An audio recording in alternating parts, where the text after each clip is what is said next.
천문학을 조금이라도 아는 사람들 앞에 놓고 하는 게 굉장히 오랜만이에요. 제가 그 강연하는 대상은 대부분 태어나서 처음으로 천문학자를 만나는 사람들인데, 여기는 천문학자들이랑 같이 생활하는 분들이기 때문에 좀 다를 것 같습니다. 제가 오늘 말씀드리는 내용은 제 전공이 이쪽 분야는 아닌데, 저는 과학관에 있다 보니까 일반 사람들에게 천문학 얘기를 해줄 기회가 되게 많이 있어요. 근데 나중에도 말씀드리겠지만 우리나라의 천문학을 일반 대중에게 가르쳐주는 기관이 굉장히 많이 있습니다. 나중에 보시면 아시겠지만 굉장히 많이 있는데 그 내용이 대부분 그 100년 전하고 별로 달라지고 있어요. 망원경하고 그런 정도에서 끝나는 경우가 많기 때문에 실제 천문학적인 내용은 굉장히 변화가 많거든요. 최첨단 내용들이 계속해서 쏟아지는데 그런 내용들이 일반 사람들에게 전달이 좀 안 되고 있는 것 같아서 그런 걸 좀 전달이 되고자 하는 생각으로 크게 두 개의 주제를 잡은 게 외계 행성 관련 내용과 우주 가속 팽창 내용을 하고 있습니다. 제가 이 강연을 나가면 주로 이제 그런 내용을 많이 하는데 사실 가속 팽창 얘기는 오늘 처음 하는 겁니다. 완전히 이제 일반 대중용은 아니고 그래도 이제 천문학을 하시는 분들이니까 조금 버전을 다르게 했습니다. 그래서 제가 항상 처음 이제 강의를 시작할 때 일반 분들은 천문학 강의가 굉장히 하기 쉬워요, 사실은. 왜냐하면 초등학생부터 어른까지 PPT를 바꿀 필요가 전혀 없습니다. 수준이 똑같아요. 오히려 초등학생들이 더 수준이 높은데, 그래서 질문도 항상 다음 중 별이 아닌 것은 다음 중 별은 무엇일까 해서 1번 태양, 2번 지구, 2번 금성 이런 식으로 하면 반 정도 맞춰요. 근데 이제 여기는 천문학 하시는 분이니까 아주 훨씬 더 어려운 문제를, 어려운 그림을 하나 보여주면 되지 않겠습니까? 문제는 아니에요. 훨씬 어려운 그림이에요. 자, 우주가 팽창을 하고 있습니다. 그죠? 가속 팽창을 얘기를 하려고 하는데 가속 팽창을 어떻게, 그러니까 우주 팽창 속도를 측정하자는 게 많은 이제 천문학자들의 목적이었는데, 팽창 속도라는 건 멀면은 더 빠른 속도로 팽창을 한다. 이게 더 어렵지, 그렇죠? 그런데 과거에 어떻게 팽창을 했느냐라는 걸 보려면 아주 먼 데서 봐야 되겠죠, 그렇죠? 굉장히 먼 데서 봐야 돼요. 먼 데서 보는 건, 먼 데 있는 은하를 보는 건 어렵잖아요, 그렇죠? 망원경 보면 다 보이니까. 그런데 그리고 속도를 측정하는 건 스펙트럼으로 쉽게 측정할 수 있습니다. 가벼웠죠. 근데 거리를 측정하는 것이 어려운 문제죠. 그러니까 거리를 어떻게 측정하느냐가 이 전 과정에서 핵심입니다. 거리 측정의 문제가 다루어지게 되는데, 그래서 제가 거리 측정의 역사를 한번 들어봤습니다. 사실 그 우주가 예전에 아리스토텔레스가 지구 중심이라고 얘기했을 때는 우주의 거리를 몰랐기 때문에 다 그냥 요 정도 거리에 있기 때문에 다 그렇게 봤었는데, 옛날 사람들은 뭐 당연히 눈에 그렇게 보이니까 지구 중심으로 우주가 움직이니까 지구가 중심일 거라고 당연히 그렇게 생각을 한 것 같지만 그렇게 생각하지 않은 사람도 꽤 많습니다. 대표적으로 아나스타고라스라는 사람인데, 이 사람은 아리스토텔레스보다 100년 정도 먼저 사람이에요. 100년 정도 전시대 사람인데 태양이 그 그리스에 있는 펠로폰네소스 반도보다 더 크다고 주장을 했고, 달이 지구에서 떨어져 나가서 만들어졌다고 주장을 했고, 그러다가 아테네에서 추방했습니다. 이렇게 앞서 나간 사람이 있긴 했는데 받아들이지는 않았던 거죠. 그리고 아리스토텔레스랑 약간 비슷한 시대에, 그러니까 약간 후대 사람인데 아리스타르쿠스라는 사람은 지구가 중심이 아니라 태양이 중심이다라고 주장을 했습니다. 네, 저 아나스타고라스는 사실은 별 근거 없이 얘기를 했어요. 그냥 그렇지 않을까라고 주장을 했지만 아리스타르쿠스는 상당히 과학적인 근거를 제시를 했습니다. 예를 들어서 월식을 이용해서 달까지의 거리를 측정을 했습니다. 지구 반지름의 60배로 측정됐는데 이거 거의 정확합니다.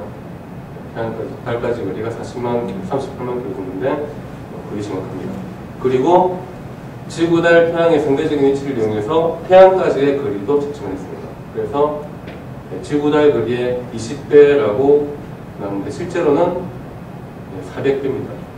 실제로는 400배인데 실제보다는 많이 틀렸지만 어쨌든 지구 달 거리보다 태양 거리가 20배나 더 멀다라는 건 겉보기로 태양과 달이 같은 크기로 보니까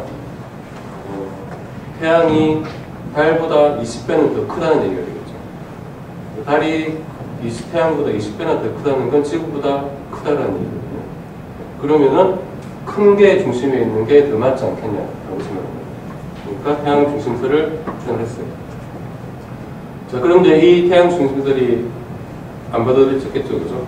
근데 받아들여지지 않은 이유가 그냥 뭐 말도 안 된다 이렇게 받아들여지는 게 아니고 그때도 나름대로 이유가 있었습니다. 뭐냐 하면 자, 옛날에 사람들이 어떻게 생각했냐면 별이 우주의 벽에 붙어 있습니다. 벽에 붙어 있고 태양이 중심이고 지구가 태양 중심을 돌면 이쪽 벽면에 대해서 지구의 거리가 가까워졌다 멀어졌다 하겠죠, 그죠? 가까워졌다 멀어졌다 하니까 벽에 있는 별들의 사이 간격이 가까이 가면은 멀어졌다, 멀리 가면은 좁아졌다. 그렇게 변해야 됩니다. 그렇게 생각을 했던 거죠. 그래서 그걸 관측을 했어요. 물론 맨눈으로 관측했죠. 관측했는데 당연히 안 변하겠죠. 그러니까 그게 틀렸다고 생각합니다. 왜냐하면 그게 변하지 않는다는 건 지구가 돌지 않고 있거나 아니면 별이 너무 멀어서 변하는 게 안 보일 거라고 생각하는데 이 당시 사람들은 별이 그 정도로 멀 거라고는 생각을 안 한 거죠.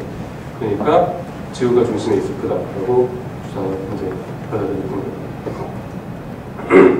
자, 그런데 이제 뭐 나중에 어쨌든 그 지구 중심의 그 태양 중심설은 나중에 지동설로 다 몇천 년 후에 다 코페르니쿠스가 나오면서 해결이 됐는데 이 기본적인 생각은 사실 그 지동설이고 그리고 별들이 벽에 붙어 있지 않더라도 똑같이 적용이 됩니다. 그게 시차라는 거죠. 그죠? 시차라는 게 실제로는 별들이 다 똑같은 거리에 있는 게 아니라 거리가 다 다르기 때문에 그 중에 가까이 있는 별은 배경별에 비해서 움직이는 것처럼 보입니다. 이게 거리 측정의 가장 기본이 됩니다. 당연히 그렇겠지만 물론 이제 태양계 근처의 거리는 레이저를 쏴서 반사시키는 걸 본다거나 이런 식으로 정했지만 별까지의 거리의 가장 기본은 이 시차로 결정합니다. 그래서 이게 이제 그 티코 브라이 같은 사람이 그 굉장히 코페르니쿠스보다 후대 사람인데 관측을 열심히 한 사람인데 이 사람도 지동설을 밑으로 놨어요. 왜 그랬냐면은 시차를 관측을 못했기 때문에 당연히 시차가 보여야 되는데 시차가 관측이 되지 않으니까 근데 뭐 티코 브라이가 거의 맨눈으로 1초까지도 무리가 1분, 맨눈으로 1분까지 관측을 했던 거거든요. 근데 시차는 가장 큰 게 1초보다 작기 때문에 맨눈으로는 관측이 될 수가 없던 거죠. 어쨌든 그래서 받아들여지지 않았던 거고 어쨌든 시차가 실제로 측정이 된 건 망원경이 1600년대 초에 나왔으니까 망원경이 발명되고도 200년이 더 지나서 시차가 처음 관측됐어요. 1838년에 페셀이라는 사람이 처음 시차를 관측했고 그렇게 해서 별까지의 거리를 측정할 수 있게 된 겁니다. 자, 그리고 이제 최근으로 들어오면서 별 가까이 있는 별까지의 거리는 훨씬 더 측정이 됐는데 사진을 찍어보니까 망원경도 나왔고 그때 사진도 나왔고 했는데 사진을 찍어보니까 낯선 모양의 성운들이 자꾸 찍히는 겁니다. 이때는 그게 뭔지 몰랐습니다. 1920년대까지 몰랐으니까 아직 100년도 안 된 거죠. 아직 100년도 되기 전에 셰플리와 크티스 논쟁이라고 천문학사에서는 굉장히 유명한 논쟁입니다. 할로 셰플리는 당시 하버드 대학에서 당시에 가장 뛰어난 천문학자로 인정받는 사람이고 크티스는 원로 천문학자로 존경받는 사람입니다. 네, 두 사람이 주장을 한 게 셰플리는 우리 은하 크기가 굉장히 크다. 그리고 태양계는 우리 은하 가장자리에 있고 나선 성운들은 우리 은하 내부에 있는 거다라고 주장했습니다. 그리고 크티스는 우리 은하 크기는 작고 태양계는 우리 은하 중심에 있고 대신 나선 성운들이 외부에 있는 또 다른 별의 집단이라고 주장했습니다. 네. 이게 다 반씩 맞아요, 그죠? 지금은 다 얘기를 다 하시니까 반씩 맞아서 무성부다라고 얘기하는데 사실 여기서의 핵심은 나선 성운이 우리 내부에 있느냐 외부에 있느냐 그거예요. 그러니까 이 셰플리를 좀 띄워주려는 사람들이 무성부다라고 얘기했는데 사실은 셰플리가 친 겁니다. 크티스가 맞는 건데 셰플리가 왜 나선 성운들이 우리 은하 내부에 있다라고 생각을 했냐면 그 셰플리 친구 중에 아드리안 반 마넬이라는 여러분들 잘 모르는 천문학자가 있어요. 셰플리도 잘 모르는 사람도 있겠지만 네, 그 사람이 나선 성운들을 관측을 해보니까 얘가 회전을 하더라라는 걸 관측을 했습니다. 근데 만일에 그게 외부 은하라면 그게 관측을 해서 관측이 될 정도면은 회전 속도가 빛의 속도가 빨라야 되거든요. 그거는 말이 안 되기 때문에 얘는 내부에 있는 게 분명하다라고 생각을 했습니다. 그런데 실제 그 반마넬이라는 사람이 회전을 어떻게 관측했는지 아무도 몰라요. 관측한다라고 자기는 주장을 했는데, 회전한다라고 주장을 했는데, 그걸 다른 사람이 관측했을 때 회전하는 걸 본 사람은 아무도 없어요. 네, 셰플리는 그 굉장히 친한 친구고 믿을 만한 친구이기 때문에 그 친구 주장을 듣고 그대로 그냥 얘기를 한 거죠. 그걸 믿고 이제 주장을 한 거예요. 나중에 이제 얼마 지나지 않아서 발표했어요. 그게 바깥이더라고요. 그게 밝혀지고 나니까 열받지만 어떻겠니 그래도 친구인데 그런 식으로 얘기했다고. 어쨌든 20년대까지 외부 은하, 그러니까 이제 나선 성운들이 외부 은하냐 아니냐가 중심이 될 정도로 중요한 문제였습니다. 이것도 역시 해결하는 방법은 거리를 측정하면 됩니다. 거리만 알면은 이게 밖에 있는 게 아닌 문제 아닙니다. 그래서 그 거리를 측정할 수 있는 도구를 1908년에 나왔습니다. 그리고 이제 스탠다드 캔들이라고 정말 굉장히 많이 쓰는 용어죠. 그 헨리에타 리빗이라는 전문가입니다. 여성입니다. 여성이고 청각장애가 있던 여성이었습니다. 이 사람이 1908년에 16개 셰페이드 변광성 주기 광도 단계를 발표를 했습니다. 이게 그 오리지널 논문에서 나온 그림이에요. 이 헨리에타 리빗이 그린 그림입니다. 이건 이제 그 주기와 광도를 그냥 그린 거 원래 이렇게 안 그리죠, 그죠? 지금 로브 주기 등급이 로브이기 때문에 주기도 로브를 취해야지 제대로 되는 거죠. 이게 이제 제대로 된 그림인데 이거는 셰페이드 변광성이 가장 밝을 때 점을 찍었고 가장 어두울 때 점을 찍었고 그러니까 다 두 종류의 셰페이드 변광성이 아니고 한 종류를 그러니까 어느 등급을 찍을지 몰랐으니까 그냥 제일 밝은 거 찍고 제일 어두운 거 찍어서 두 개 스님 관계를 밝힌 거죠. 이게 이 당시에 그 헨리에타 리빗은 하버드에서 연구를 했는데 정식 대학원생이나 뭐 그런 사람들이 아니었고 이 당시에 그 여성들이 하버드에 많이 일을 하고 있습니다. 에드워드 피커링이라는 전문학자에서 고용이 되어서 많이 일을 했는데 그 여성 이제 연구자들을 컴퓨터라고 불렀습니다. 왜냐하면 계산만 하는 사람들이었어요. 과학적인 내용은 그 에드워드 피커링이나 그런 전문학자들이 주면은 이거 계산 좀 해주세요. 그러면 10몇 명씩 모여가지고 방에 앉아서 계산만 계속하던 그런 사람들이었어요. 그래서 컴퓨터의 그 말이 거기서 붙죠. 이게 1920년 거의 30년대까지 그 컴퓨터가 문제 많이 됐고 나중에 그 맨해튼 프로젝트에서 원자 핵무기 개발할 때도 그 몬테카를로 시뮬레이션의 원조가 그 컴퓨터들한테 계산기를 계속 던져줘가지고 무지하게 계산하게 만드는 거죠. 컴퓨터라는. 그러니까 지금은 컴퓨터라는 걸 그때는 컴퓨터한테 시킨 거죠. 그런 식으로 오랫동안 유지해 왔는데 이 헨리에타 리빗이 그 컴퓨터로 고용이 되어 있던 사람인데 그 중에서도 굉장히 뛰어난 능력을 주체 못해서 발휘하는 여자 전문가들이 몇 명 있어요. 지금 쓰고 있는 그 스펙트럼 OBAFK 그 스펙트럼 분류도 그 컴퓨터들 중에서 뛰어난 사람들이 정리한 걸 지금도 그대로 쓰고 있고요. 그 나중에 굉장히 유명한 여성 전문가가 되는 세실리아 페인이라는 배우 그 별이 태양이 수소와 헬륨으로 이루어져 있다.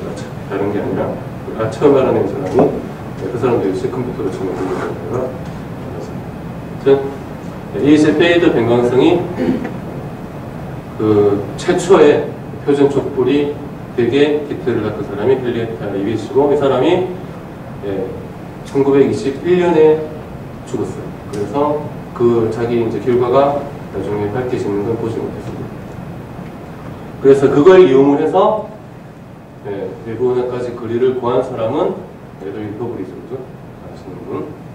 허블에 대해서는 많이 알려져 있는데 지금으로 보면은 딱 그 대표적인 음친화라고 합니다.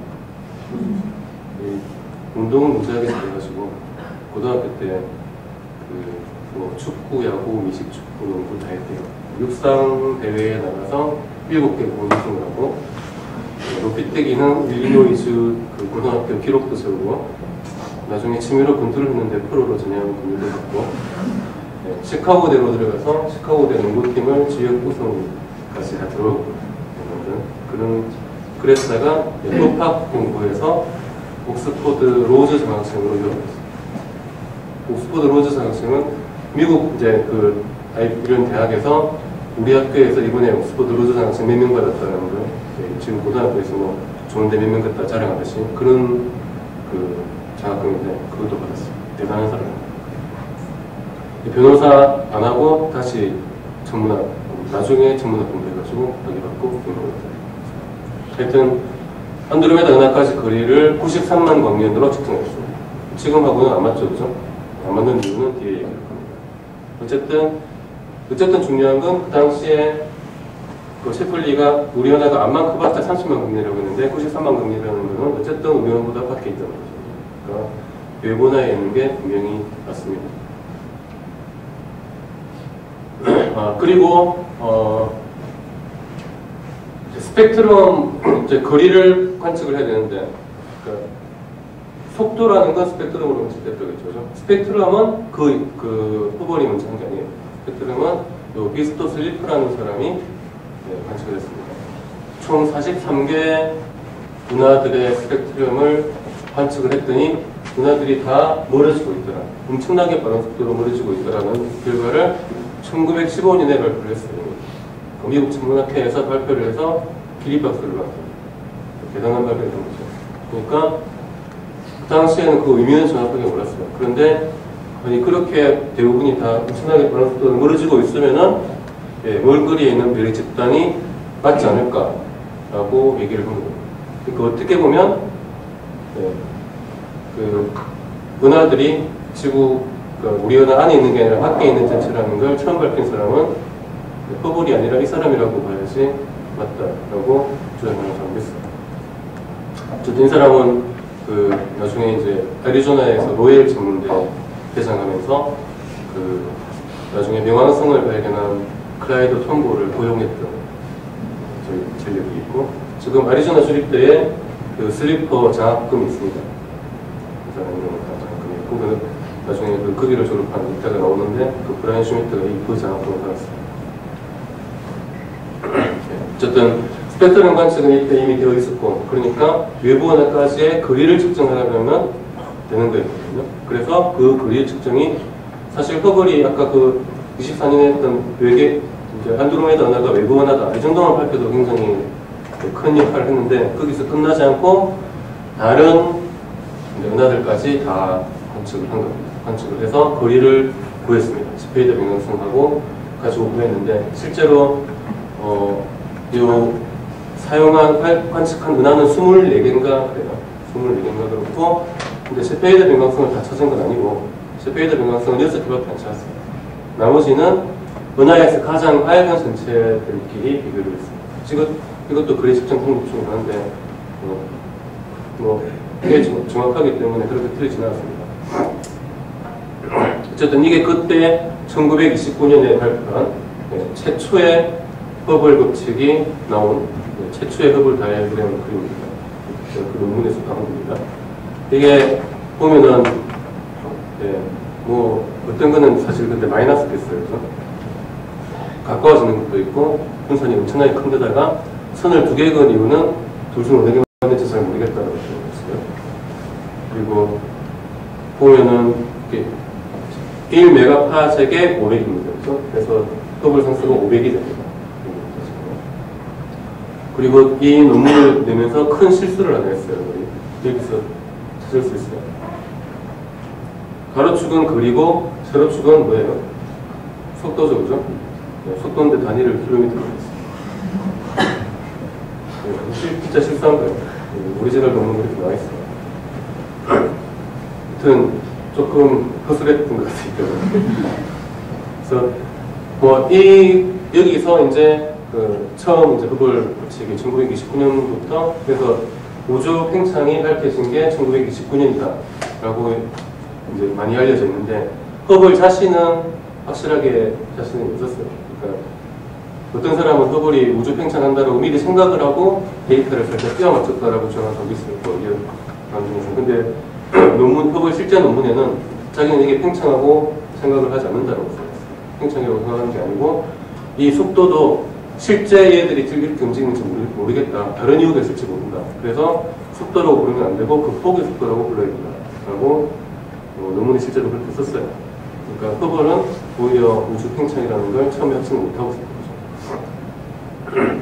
그리고 요 관측에서 굉장히 중요한 역할을 한 사람은 밀턴 휴메이슨이라는 사람입니다. 이 사람은 굉장히 특이한 사람인데 보졸이고 이게 윌슨산 전문대에서 관측이거든요. 윌슨산 전문대를 처음 지을 때 짐 나르든 운전기사였어요. 짐 나르든 운전기사인데 별 보는 걸 좋아가지고 그냥 거기 운전기사 일하다가 가끔씩 뭐 다른 사람 자리 빌 때 도와주고 하는 걸 보니까 일을 굉장히 잘해요. 그래서 조지 헤이릴이라는 사람이 고용을 했어요. 관측 조수로 고용을 해서 셰플리하고도 같이 일을 하고 이 허블하고 같이 일을 했을 때 계속했고 그랬어요. 그러니까 지금 이때 관측했던 자료들이 박물관 어디 자료에 남아 있거든요. 그 자료를 본 사람이 쓴 책 중에 이런 내용이 나오는데 사진 금판이 굉장히 잘 된 금판이 있고 약간 흐릿하고 그런 금판이 있더래요. 그래서 이거 가만히 보고 있으니까 옆에 있는 이슬한 사람이 흐릿한 거 이거는 허블이 지금 그러고 망원경을 휴메이슨이 다룰 때 훨씬 더 자기가 잘 나왔대요. 그리고 또 한 가지 재밌는 얘기가 있는데 셰플리가 나선호나 회전한다라고 친구가 그랬잖아요. 그죠? 친구가 그래서 자기도 이제 관측을 해서 휴메이슨한테 데이터를 줬어요. 그래서 회전하는 걸 좀 찾아보라고. 그랬더니 휴메이슨이 회전하는 건 못 찾겠고 변광성이 있는 것 같다. 세페이드 변광성인 것 같다라고 해가지고 또 표시를 했거든요. 베이직으로. VAR이라고 표시를 했대요. 그런데 셰플리는 나선 성운이 우리 하나 안에 있는 거라고 확신을 했기 때문에 그게 세페이드 변광성일 리가 없다라고 생각합니다. 별일 리가 없다고 생각합니다. 그래서 지우고 있거든요. 그래서 허블이 갈 걸 셰플리가 할 수 있었는데 휴메이슨을 믿지 않는 바람에 허블을 그런 리가 들어갔습니다. 어쨌든 휴메이슨이 굉장히 중요한 역할을 했고 계속해서 같이 일을 했어요. 1931년에 다시 한번 좀 더 멀리까지 이번에는 훨씬 더 많은 은하들을 일리까지 은하들을 관측했고 아까 29년에 관측한 은하들이 여기 있습니다. 여기 있고 굉장히 멀리까지 확대가 된 거죠. 확대가 됐는데 그래도 계속 허블 상수는 오래 됐습니다. 이거는 요 데이터에 문제가 있은 게 아니고 거리 측정 세페이드 변광성 자체에 문제가 있습니다. 이 관측 자체는 굉장히 정확하게 된 거고 어쨌든 이 31년 결과가 나오면서 이제 우주 팽창은 도저히 누구도 구할 수 없는 사실로 받아들여지게 됐습니다. 이게 팽창하는 우주라는 게 굉장히 받아들여지기 힘들었던 이유가 아인슈타인도 우주가 정지해 있다고 생각했죠. 그렇죠? 팽창하지 않다고 해서 유명한 우주 상수를 넣고 그런데 프리드만이나 르메트릴라 같은 사람들이 이론적으로 아인슈타인의 방정식을 풀어서 우주가 팽창할 수 있다라고 주장을 했고 1931년에 아인슈타인이 일산산 정문대를 방문을 했습니다. 그래서 우주 상수가 자기 일생일 때의 실수다라고 얘기를 했다라고 언론에 나와서 실제로 안 했다라고 주장한 사람도 있는데 어쨌든 그게 윌슨산 전문대를 아인슈타인이 방문했고 뒤에 서버립니다. 그거는 굉장히 폼을 준비하셔야 되기 때문에 어디서나 망원경, 심지어는 망원경을 볼 때도 타이핑을 누르고 쉽게 하려 못했어요. 모든 대부분의 사진이 다 나와요. 어쨌든 팽창하는 우주는 그 이제 기정사실로 받아들여졌습니다. 그런데 왜 허블 상수가 잘못됐느냐? 거리 측정이 잘못됐어요. 사실 이 허블 상수가 문제가 됐던 게 이걸로 하면은 우주의 나이가 허블 상수의 일수인데 18년밖에 안 나와요. 근데 당시에 이미 1920년대니까 방사성 연대적 증폭으로 지구의 나이는 40년이 넘어요. 우주의 나이가 18년밖에 안 되는 건 말이 안 되는 거예요. 그래서 그 정상 상태 우주론 주장한 사람들은 그 대폭발理論이 틀렸다라고 한 게 요거 때문에 오히려 그래서 우주 팽창을 제시를 했는데 오히려 요 값 때문에 우주 팽창 이론이 위기에 빠뜨리게 되는 그런 결과가 나왔는데 이유는 세페이더 변광성에 두 종류가 있다는 걸 몰랐던 겁니다. 그러니까 1형과 2형이 있는데 1형은 좀 밝고 2형은 좀 어두워요. 근데 안드로메다 은하에서 외부 은하에서 발견한 것은 당연히 밝은 1형이었겠죠. 그죠? 밝은 1형을 발견했는데 셰플리가 0점을 찾은 것은 2형 가지고 찾았어요. 2형이 더 많으니까 우리 은하에. 그러니까 그 두 개의 차이가 4배 정도 차이가 나거든요. 거기서 우리가 찾았어요. 그래서 네, 허블도 사실 그 의문을 가지고 있었어요. 왜냐하면 안드로메다 은하에도 구상순간이 발견이 되는데 그 구상순간이 우리 은하 구상순간보다 4배나 어두워요. 그거 딱 4배만큼 어둡더라는 거죠. 그러니까 같은 종류의 구상순간이면 밝기가 실제 밝기가 비슷해야 되는 거예요. 그래서 뭔가 문제가 있다고 생각했는데 네, 나중에 52년에 볼트 파데가 두 종류가 있다는 걸 밝히면서 이 문제는 해결됐습니다. 그래서 우주 팽창 문제는 여기서 완전히 해결됐습니다. 자, 그런데 이제 요 세페이더 변광성을 사용을 하면 상당히 멀리 있는 은하까지는 볼 수 있어요. 그런데 어쨌든 별을 독립적으로 관측할 수가 있어야 되죠. 아주 멀리 있는 은하는 세페이더 변광성 자체를 볼 수가 없죠. 그죠? 근데 내부 차이 나는 거리는 2배밖에 차이가 안 나는데. 네. 그래서 저도 잘 모르겠어요. 외부 지점. 사람년이 30년 되는 것밖에 안 돼요. 그러니까 허브죠. 그래서 우주의 나이가 2배만큼 커지는. 제가 계산을 다시 한번 볼게요. 거리가 4배면 자기가 4배가 거리는 2배밖에 안 돼요. 그렇죠? 그래서 저를 다시 한번 볼게요. 계산을 다시 해봐야 되는데 그 새로운 초신성, 그러니까 새로운 표준 촛불이 필요하게 됐는데 거기에 가장 맞는 게 1A형 초신성입니다. 이거는 뭐 수업 시간에 많이 했을 텐데 이거는 백색 여성이 이웃 별의 물질을 공급받아서 폭발하기 때문에 다 같은 질량에서 폭발을 한다. 일단 이론적으로. 그래서 밝기가 일단 똑같다는 겁니다. 절대 밝기가 똑같기 때문에 극폭이 밝기만 구하면은 거리를 쉽게 구할 수 있습니다.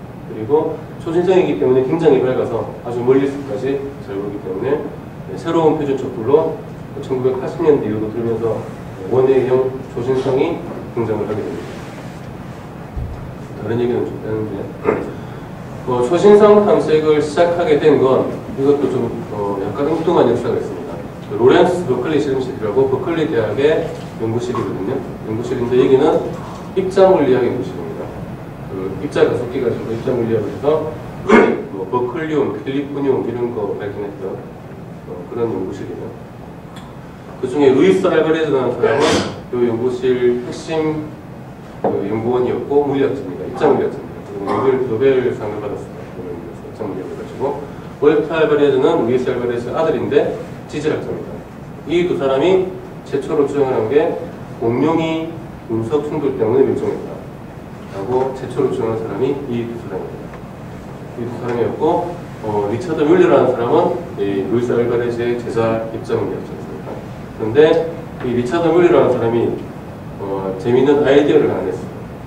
그러니까 운석이 충돌을 하는데 이게 6억 5천만 년 전에 운석 때문에 공룡이 멸종했다고 하죠. 그죠? 멸종했는데 사실 이게 좀 약간 애매해요. 왜냐면 공룡이 하루아침에 멸종한 게 아니라 멸종한데 거의 10만 년 이상 걸렸거든요. 그러니까 6억 5천만 년에서 10만 년이 얼마 안 되지만 우리한테 1000만 년 문제가 되잖아요. 그러니까 인간은 지금까지 만 년 정도밖에 안 되는데 10만 년에 걸쳐서 서서히 멸종했으니까 그게 딱 그 운석 한 방으로 멸종했겠냐. 운석 한 방이 아니라 그 시기에 운석이 아주 폭탄으로 떨어졌다. 그렇게 생각하는 거죠. 그러면 왜 갑자기 걔들이 떨어지느냐. 이게 그냥 어쩌다 그러는 게 아니라 주기적으로 2600년마다 주기적으로 그 멸종을 해요. 중국에서 거의 2600만 년 정도로 정확한 이제 그 논란이 있긴 하지만 그 당시에는 그렇게 파악을 했어요. 2600년마다 주기적으로 멸종을 하니까 그 이유가 태양이 동반성이라서 2억 6천만 년마다 한 번씩 태양 가까이 오는 거죠. 동반성이 있어서 걔들이 오토구름 쪽을 건드려가지고 막 운석이 위성이나 운석이 쏟아지게 만든다라고 주장을 하고 그 별 이름을 네메시스라고 붙였습니다. 그래서 이 아이디어로 그치지 않고 실제로 관측을 하겠다라고 망원경을 설치했어요. 설치해서 하다 보니까 아무리 찾을 리가 없죠. 이거 찾으려고 할 때 입자물리학 하는 사람들 있잖아요. 천문학 하는 사람들은 그 웃기고 있네 라는 반응을 보이는데 어쨌든 그 네메시스를 찾는다라는 게 그 별의 위치를 이동하는 별을 찾는 거거든요. 그러니까 여러 장을 찍어가지고 비교를 하는 거잖아요. 이게 결국 밝기를 비교해보면 초신성을 찾는 게 나와요. 기본적인 건 똑같아요. 그래서 초신성이나 찾자라고 해서 찾았고 그때 이제 서울 컴퓨터 나중에 우주가 굉장히 발견한 사람이 대학원생으로 하버드를 졸업하고 이 사람도 입자물리학자였습니다. 입자물리학으로 하버드를 졸업하고 버클리로 입자물리학 연구실로 입자물리학을 왔다가 보니까 사람들이 천문학을 하고 있는 거예요. 근데 보니까 재밌거든. 그래서 천문학으로 전향을 했어요. 근데 뭐 나중에 얘기했지만 어쨌든 이 서울 컴퓨터가 합체를 하면서 아예 초신성을 본격적으로 찾아보자. 그래가지고 초신성 우주로 프로젝트가 1990년 근처에 결성이 됐습니다. 그래서 초신성을 찾기 시작했습니다. 이때 이 사람이 리처드 뮬러라는 사람이고 서울 컴퓨터 전문가입니다. 자, 그런데 초신성이 지금 이제 좀 내용인데 1형과 2형이 일단 기본적으로 있습니다. 1형과 2형은 초신성에 있는 수소선이 없는 것을 1형이라고 하고 수소선이 있는 것이 2형입니다. 그래서 40년대에 발표됐는데 1형은 아까 말했듯이 백색 외성이 폭발을 하니까 바깥의 수소성이 이미 날아갔어요. 그 적색 구성 거치면서 날아가고 나서 폭발을 하니까 수소가 없는 거고 2형은 질량이 큰 별이 폭발을 하니까 수소성이 나오는 거다라고 구별을 했습니다. 이게 프레드 호일 정성활동 우주론 얘기했던 프레드 호일이 주장했고 그런데 문제는 1형도 초지성 밝기 차이가 너무 크다는 겁니다. 똑같이 그 백색외성에서 폭발하면 그렇게 같아야 됩니다. 근데 그 중에 알고 보니까 규소선이 있는 게 있고 없는 게 있습니다. 요거는 이제 그 진화 과정에서 어떤 이유 때문인데, 1985년에 알리스 필리캠프라는 사람은 나중에 나올 텐데, 버클리에 있는 전문가입니다. 이 사람이 새로운 초신성을 발견했는데, 그게 규소선이 많이 있는데, 그걸 바깥층을 수소를 다 잃어버리고 폭발을 한 걸로 분리됐습니다. 그래서 수소선은 둘 다 없지만 1A형은 백색 외성이 폭발한 거고 1B형은 그냥 질량이 큰 별이 폭발을 한 거예요. 그래서 이렇게 1A형이 독립적으로 나온 게 85년경이에요. 그러니까 이게 확실한 거리 촉불이 되겠다라고 생각을 한 거예요. 그래서 80년대 말에 많은 사람들이 초신성 찾는 걸 시작을 하게 된 거죠. 근데 이제 사실 이거 이름 붙이는 게 물리학자들은 굉장히 이상하게 생각해요. 왜냐면 1A하고 1B는 백색 외성이죠, 그죠? 1B하고 2형은 별 하나가 폭발하는 거죠. 물리학자들 관점에서 보면은 2형이 원래 이렇게 2A가 돼야 되고 이게 2B가 돼야 맞잖아요, 그죠? 원리가 그거니까, 기본적인 원리가 그거니까. 근데 보통 정학자들이 붙이는 거는 그건 모르고 일단 수소선이 보이냐 안 보이냐 그걸 평가를 했으니까 이게 지금은 이게 뭐 백색 외성이 폭발을 한다, 뭐 큰 질량이 큰 별이 폭발을 한다라고 주장을 하지만 이게 틀릴 수도 있거든요. 그럼 어떡할 거야? 그거는 나중에 바뀔 수 있지만, 수소선이 있고 없고는 그때가 또 안 바뀌는 거예요. 그러니까, 이거는 이런 식으로 이런 붙이는 거예요.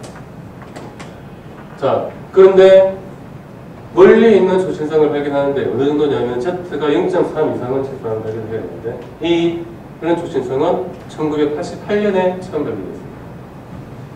근데 이거는 그 조신성 우주론팀에서 발견한 게 아니고 덴마크 사람들이 발견했어요. 2년 동안 죽으라고 생각해가지고 하나로 됐어요. 네. 요거는 이제 계속 발견을 하면은 우주 팽창 속도를 알아낼 수 있다라는 논문을 냈어요. 네이처에 논문을 안 냈습니다. 육각에서. 내고는 계산을 해보니까 그렇게 하려면은 한 20년 정도 걸릴 것 같아요. 네, 그래서 포기를 했습니다.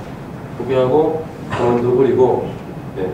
초신성 우주론팀은 1992년에 첫 발견을 했습니다. 그래서 이제 본격적으로 발견이 시작이 됐습니다.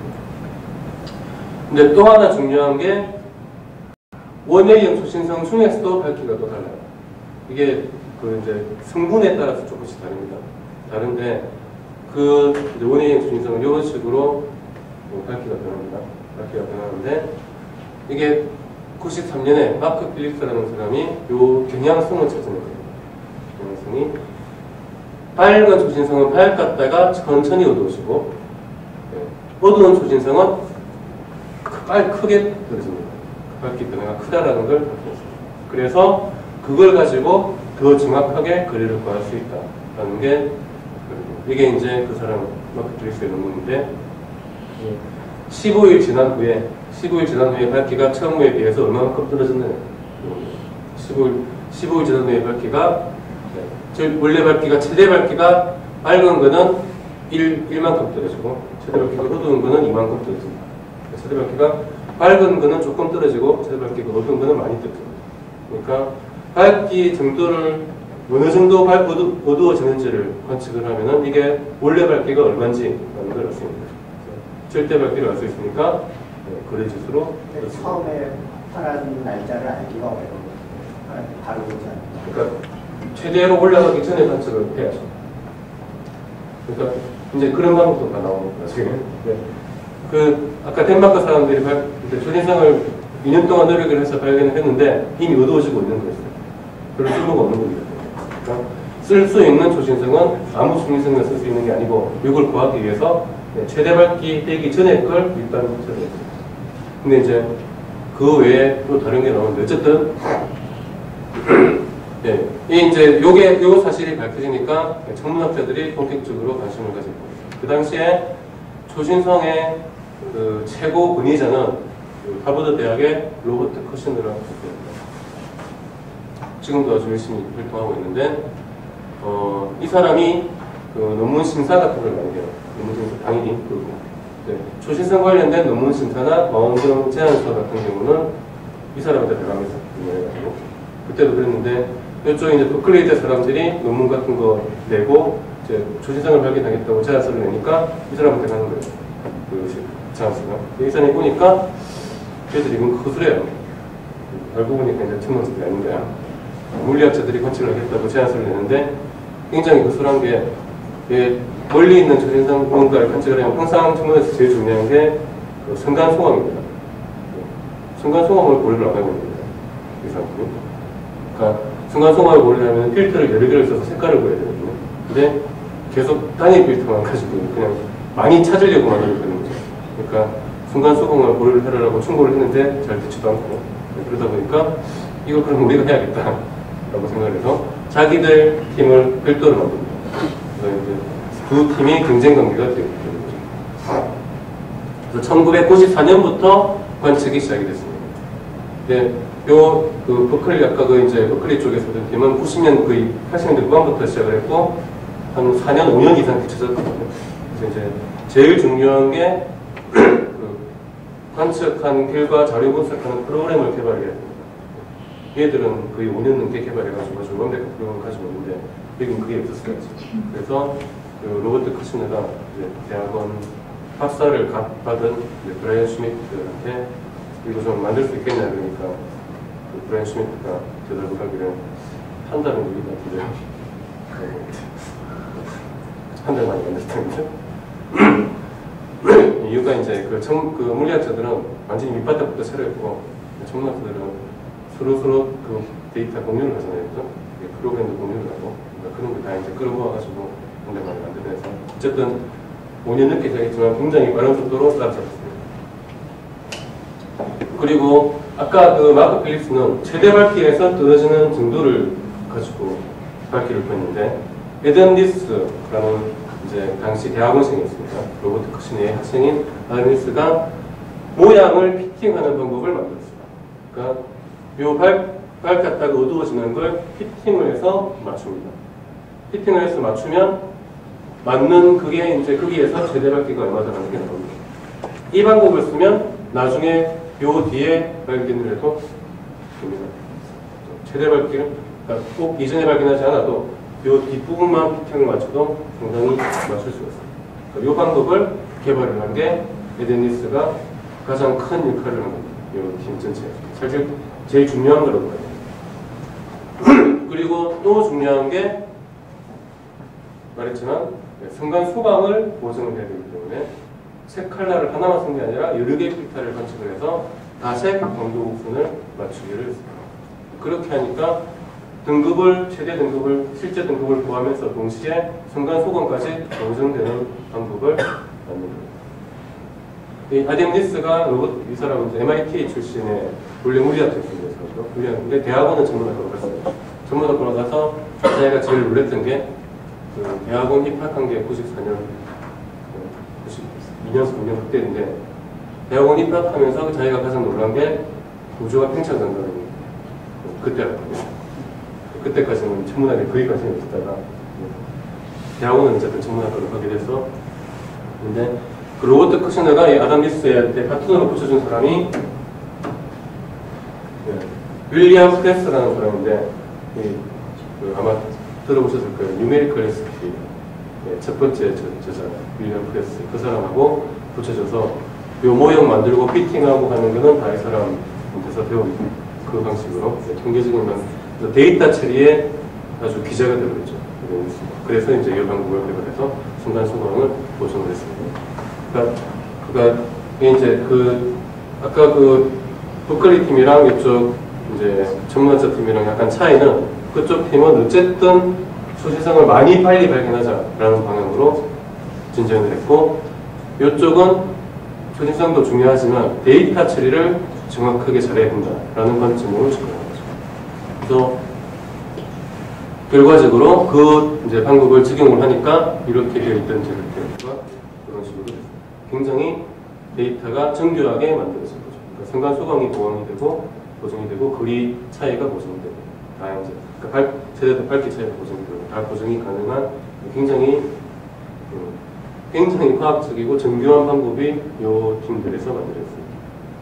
근데 요 이제 그 버클리 팀 쪽은 어려운 문제가 있습니다. 요 아까 전문학자들 팀은 팀 자체에 그 칠레에 있는 체로토로로 전문대랑 같이 팀을 만들었어요. 그러니까 자기들 망원경이 있거든요.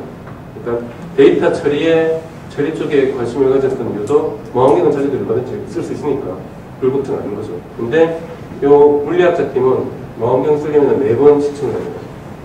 저희들 망원경 거의 그건 다 옛날 거니까 쓸모가 없고 신청을 해야 되는데 이 물리학자들이잖아요. 아는 사람이 별로 없어요. 전문학교. 잘 안 쳐니까 시간 되게 걸려요. 그러니까 아이디어를 낸 게 요 원회형 초진성이 20일 정도입니다. 밝아졌다고 어두워지는 게 20일에서 30일 정도니까 딱 한 달 정도거든요. 그래서 언제 찍느냐면은 딱 끝날 잔뜩 찍습니다. 수백 개의 그 사진을 찍은 다음에 한 달 정도 후에 초전달 딱 뜰 때쯤에 다시 찍어요. 그러면은 딱 20일 주기이기 때문에 그 사이에 초진달이 있으면 발견이 됩니다.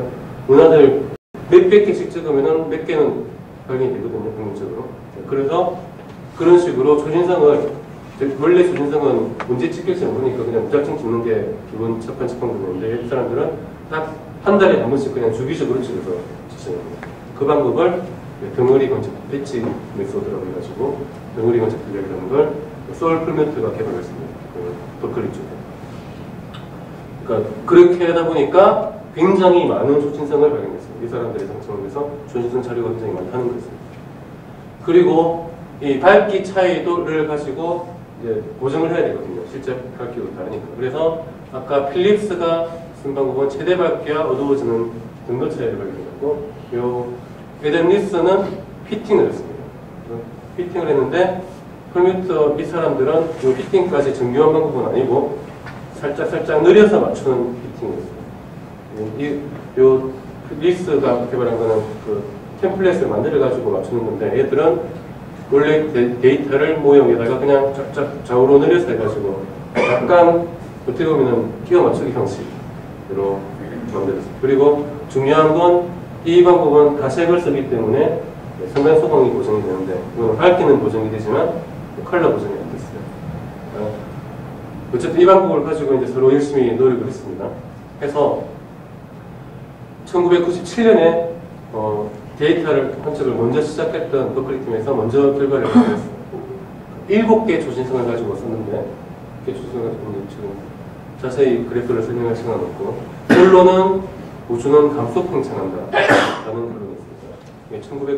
1997년 7월에 APJ에 나온 논문인데, 7개의 자료만 가지고 하니까 우주가 감속 팽창을 한다는 결과가 나왔어요.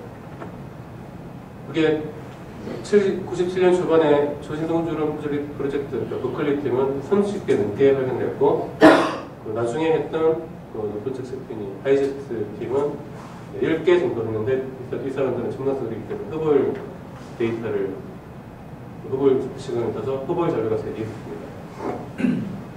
그런데 97년에 조진성 우주론 팀이 처음 발표한 논문에는 우주 강도가 0이고 감속 팽창을 하는 우주다라는 결론이 나왔어요. 그러니까 요 하이제트 팀이 굉장히 놀랐어요. 자기들은 이게 좀 우주가 가속 팽창 가까운 그런 것 같은데 논문이 이렇게 딱 나오니까 우리가 잘못했나라는 생각을 이제 하는 거죠. 그래서 그 에덴 뉴스가 대표적으로 16개 자료로 최종적인 구조를 했습니다. 그런데 그 결과를 가지고 1월 9일 날 미국 천문학회 양 팀이 같이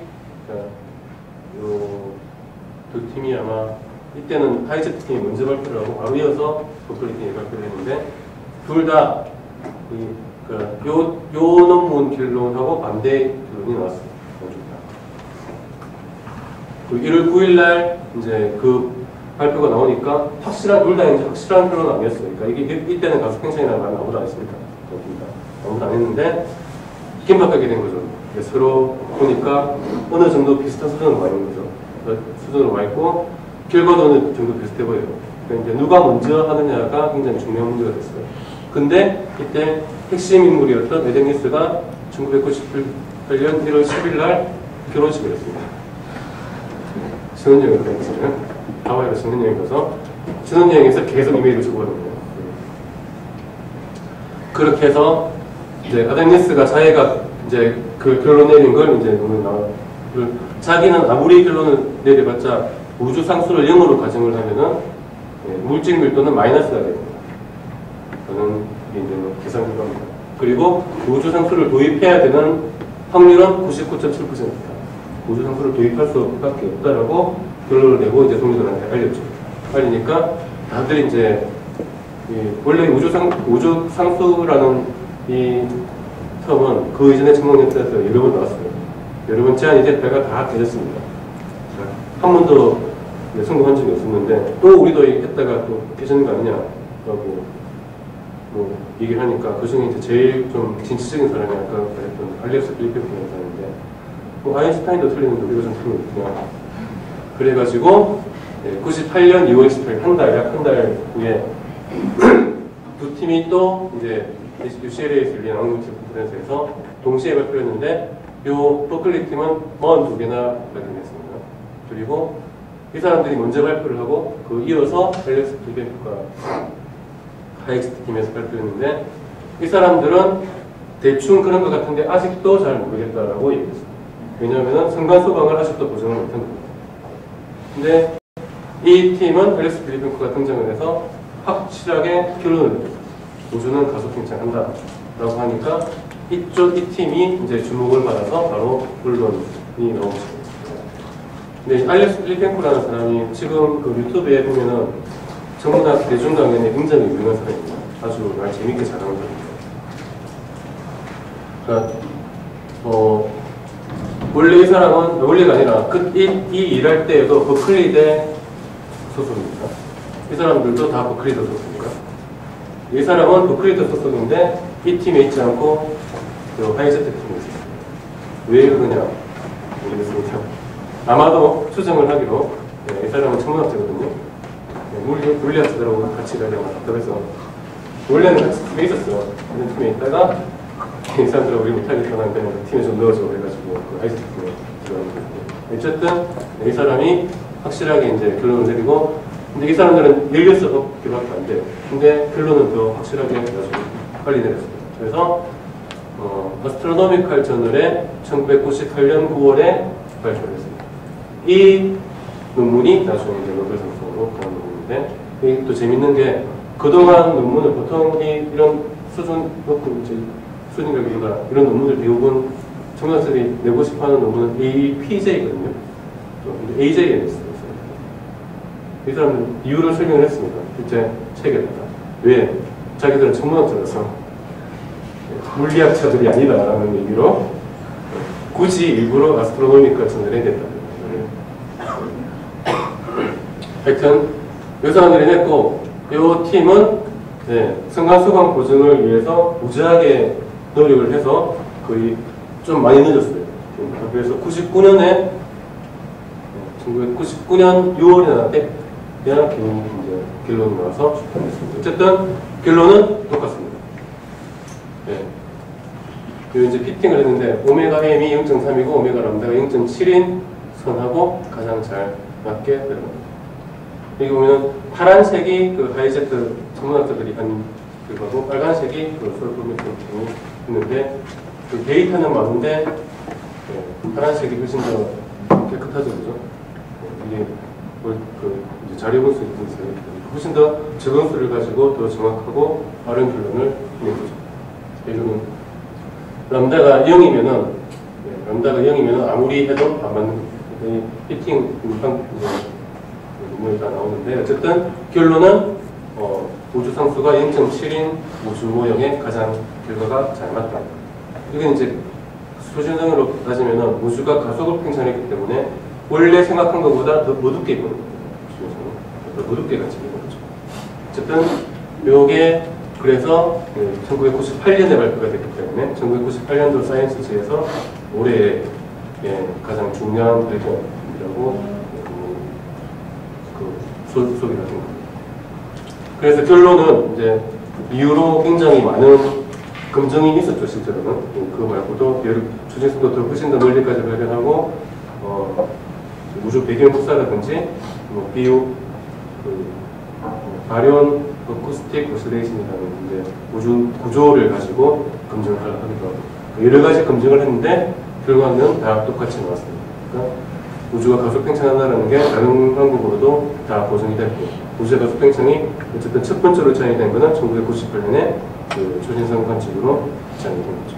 그래서 70년대까지, 그러니까 70억 년 정도까지는 가속 팽창을 하다가 팽창을 하면서 공간이 점점 늘면서 거기서부터 암흑 에너지에 의해서 가속 현재는 힘이 커져서 그 이후부터는 쭉 가속 팽창을 한다라는 게 결론입니다. 그래서 과거에는 암흑 물질이 지배를 하고 있다가 팽창을 하면 할수록 공간이 넓어지고 그 가속 팽창을 하는 이름은 암흑 에너지죠, 그죠? 다크 에너지입니다. 일반 사람들이 많이 몰라요. 암흑 에너지가 뭐냐고. 암흑 에너지는 이름을 그럴듯하게 잘 붙인 거예요, 그죠? 사실은 모르는 에너지라고 해야 되는데 이름은 암흑 에너지. 꼭 아는 것처럼 모르는 게.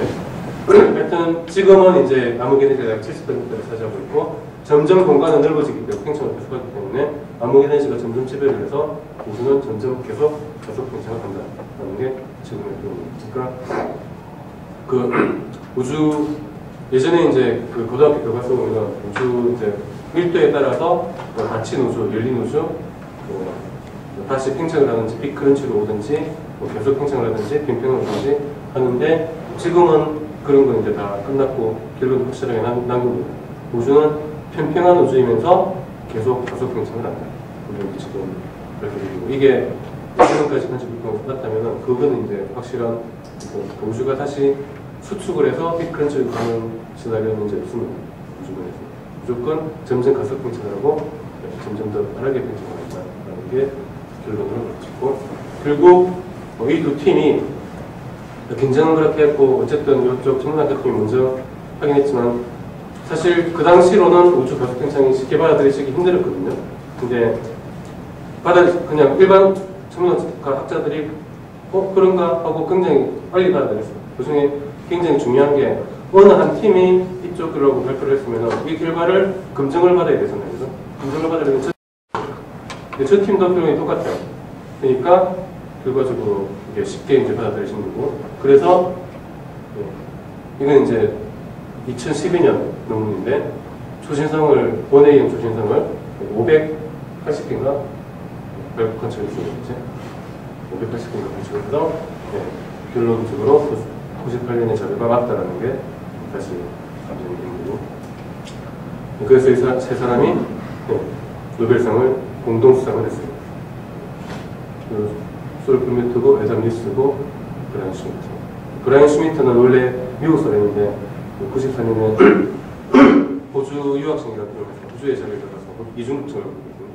호주 입장에서는 그냥 귀화한 사람이 노벨상을 받아서 호주에서 노벨상이 배출됐죠. 어쨌든 결론은 해피엔딩으로 끝났다. 그런 게 조금 이 주제로 처음 하다 보니까 시간 배정을 못해서 과학 얘기는 다 생략하고 줄그레만 얘기하고 결론하고 제가 이제 여기 오면서 저는 과천과학관에 있으니까 여러분들한테 과학관에서 어떤 일을 하고 그런 걸 얘기를 좀 해줄까 했는데 그런 얘기는 좀 그럴 것 같고 하나만 정리했습니다. 이게 우리나라에 있는 천문과학관 목록입니다. 저도 정리하면서 깜짝 놀랐어요. 이렇게 많은 줄 몰랐거든요. 다 보면은 저는 들어본 데 많아요. 굉장히 작은 데도 있고 큰 데도 있고 하지만 여기는 대부분 그러니까 여기 적혀 있는 이거는 천문학을 중심으로 각 교육을 하는 곳입니다. 전국 다 있고 여기 있는 것은 총 52개입니다. 52개인데 또 각 도마다 교육과학원이 있습니다. 교육부 소속의 교육과학원이 있는데 거기에도 다 전체평가 같은 게 있어요. 그거는 뺀 거예요. 몇십 개 뺀 겁니다. 지금 몇십 개 빼고 딱 천문과학관으로만 되어 있는 것만 있는데 52개가 있습니다. 여기에서 천문학을 가르쳐야 되는데 누가 가르칠까요? 천문학을 잘 모르는 사람들이 가르치고 있습니다. 천문학을 전공한 사람들이 이런 데 다 가 있는 건 아니에요. 아마 제가 알기로는 절반 이상은 전문 시설은 가지고 있는데 그리고 천문학 교육도 하고 있는데 천문학을 전공한 사람은 아닌 사람들이 아마추어 출신들이나 아니면 주로 아마추어 출신들이 많죠. 그런 사람들이 많이 일을 하고 있어요. 예를 들어서 지금 제가 있는 과천과학관만 해도 천문학을 중심으로 가르치는 이제 인력, 정직원이 아니지만 이제 운영 인력으로 거의 10명 가까이 있거든요. 그런 데에도 진학 그 진로를 생각을 해볼 수가 있다라고 말씀을 드리고 보면은 이상하게 여기 보면은 각 대학 출신들이 굉장히 많이 가 있어요. 특히 이제 수도권은 세종대나 예제 출신들이 많이 있고 신기하게 경기대 출신들이 없어요. 모집을 하려고 지원을 하려고 지원을 잘하네. 왜 그런지 모르겠어요. 굉장히 좋은 자리가 됩니다. 왜냐하면 그 계약직이나 그런 게 많긴 하지만 요즘 계약직 하는 게 없어요.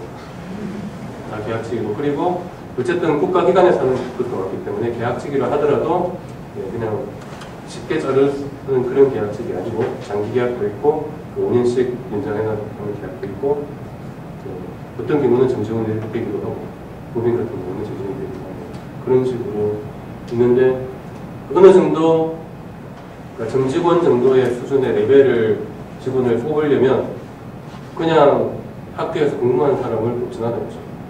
예전에는 제가 들어갈 때만 해도 아예 그런 사람이 별로 없었기 때문에 그런 기회가 있었지만 그냥 공부하는 사람보다는 이런 대중활동 경험이 많은 사람을 더 선호합니다. 이런 데에서 만일에 이런 데도 좀 관심을 가지고 생각을 하고 있다면 공부도 당연히 열심히 해야 되겠지만 그런데 행사나 그런 거 하면은 사람들 모집해서 많이 일을 해요. 잠깐 일하는 경우도 많고 방학 중에 이제 아르바이트도 일할 수도 있고 그런 모집을 굉장히 많이 하는데 그런 경험을 많이 쌓아두는 게 나중에 도움이 됩니다. 네, 여기까지.